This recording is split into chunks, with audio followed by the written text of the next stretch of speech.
வணக்கம். இந்திய தலைநகர் டெல்லி. இந்த டெல்லியில் மூச்சு விட முடியல, காற்று பொல்யூஷன் சொல்கிறாங்க. இதற்கு காரணம் என்ன? நீரில் தான் ஆக்சிஜன் அதிகமாகுது, காற்று உற்பத்தி ஆகுது. இந்தியாவோட மூச்சு நதியான கங்கை நதியோட கிளை தான் யமுனா. யமுனை நதி டெல்லி வழியாக தான் போகுது. ஆனால் அதில் 2% தான் நல்ல தண்ணி போகுதுன்னு சொல்கிறாங்க.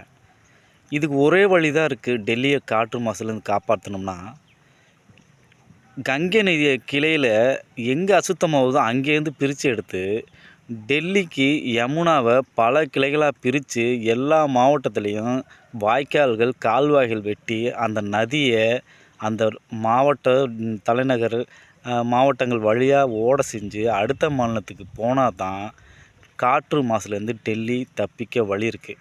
இல்லாட்டி வேறு வழியே கிடையாது. ஏன்னா இமயமலையோட சாரல் டெல்லிக்கு ரொம்ப ரொம்ப முக்கியமான கங்கை நதியை ரொம்ப பிரித்து எடுக்குது.